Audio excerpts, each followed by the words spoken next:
Manggis merupakan salah satu produk buah yang memiliki nilai ekonomi tinggi dan potensi pasar yang baik. Dalam rangka pengembangan agribisnis manggis berbasis kawasan korporasi serta untuk menghadapi tantangan dalam era perdagangan bebas, maka perlu diterapkan teknologi budidaya maju yang didukung oleh sistem budidaya yang efisien serta kelembagaan tani yang tangguh. Kegiatan budidaya manggis yang mengacu pada GAP atau SOP terdiri dari persiapan lahan, persiapan lubang tanam, persiapan naungan, persiapan benih, penanaman, pemangkasan, pemupukan, penyiangan, pengairan, pengendalian OPT, panen, dan pasca panen.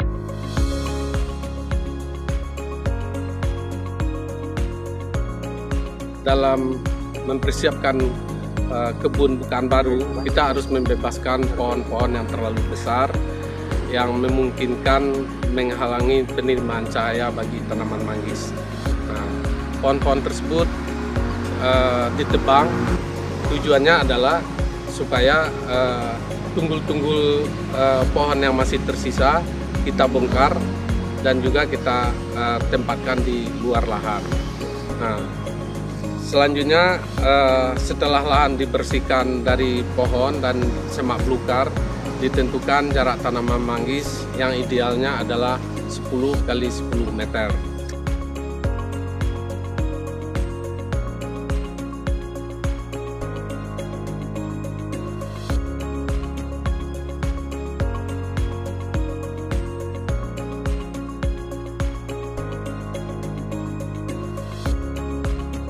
Setelah ditentukan jarak tanamnya, selanjutnya ditentukan ukuran lubang tanamnya.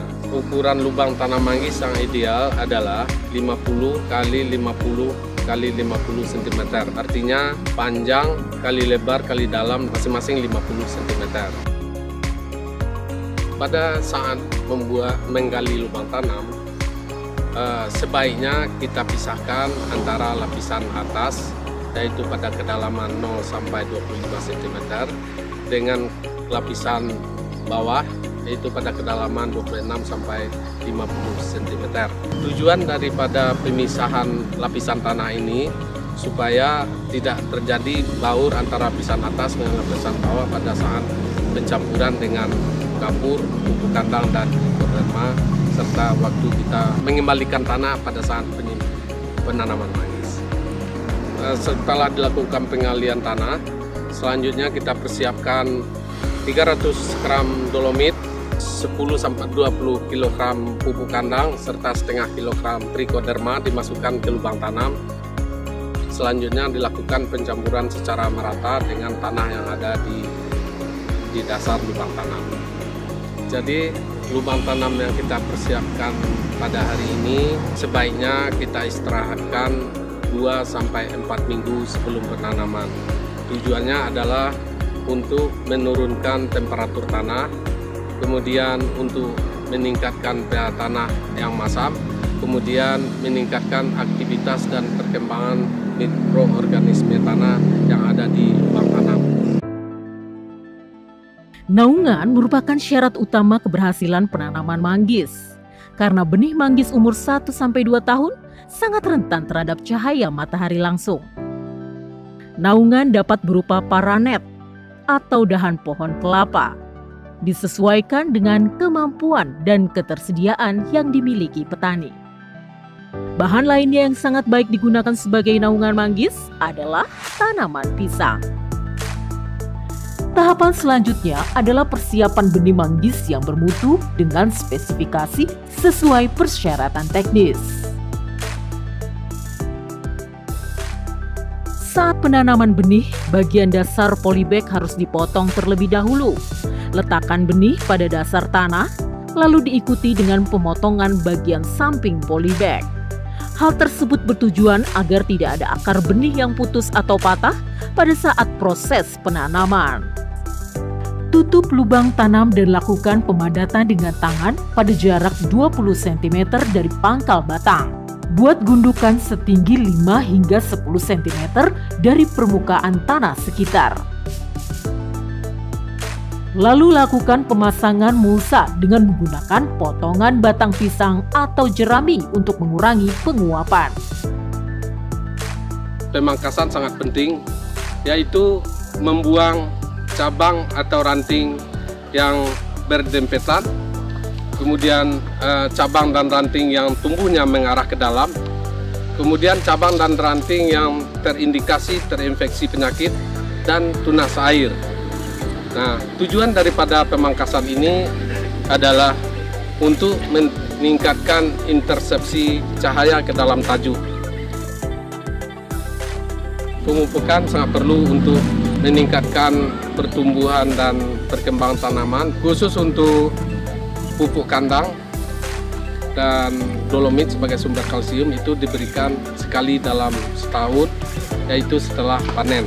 Pemupukan pertama dapat dilakukan menempatkan pupuk di dalam larikan sejajar dengan tajuk terluar, dan juga bisa juga diberikan melalui lubang pempuri yang dibuat pada 4 arah mata angin. Pupuk tersebut diberikan dalam galian atau lubang biopori, kemudian ditutup kembali dengan serasah atau daun-daun manggis yang telah berguguran dan tanah. Tujuannya supaya pupuk tersebut tidak mengalami penguapan terutama nitrogen. Kemudian pupuk tersebut juga tidak hanyut apabila terjadi aliran permukaan. Rangkaian kegiatan menyediakan air yang cukup dalam rangka memenuhi kebutuhan bagi pertumbuhan dan perkembangan tanaman manggis.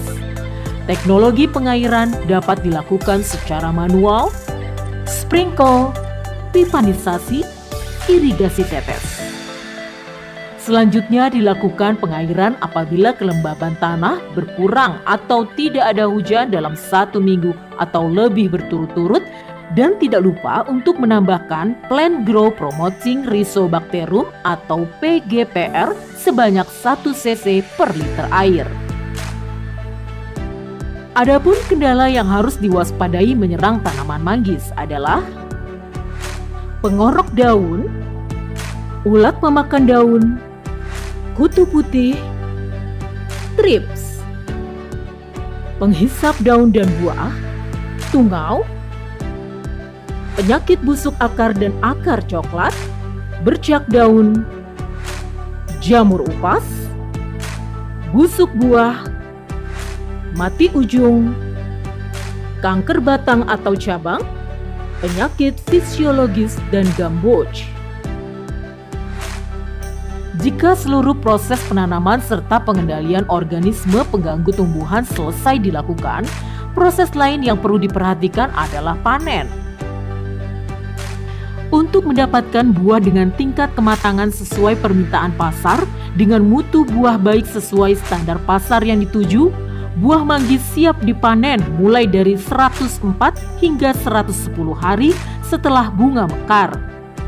Diindikasikan adanya bercak merah pada kulit buah serta warna buah merah kecoklatan dan merah keunguan. Ketika panen, usahakan sepal atau mahkota manggis utuh dan jangan sampai rusak, terkelupas atau terpotong. Waktu panen atau petik buah manggis diupayakan mulai jam 7 hingga 10 pagi dan jam 3 hingga jam 5 sore dengan interval panen 2 hari sekali. Beberapa sentra produksi manggis yang mampu menghasilkan manggis dengan kualitas ekspor di Jawa itu ada di Purwakarta, yaitu di Kecamatan Wanayasa dan Kiara Pedas ini, kemudian Sukabumi, daerah Cikembar, kemudian Sumatera itu berada di Solok, Agam, dan 50 kota.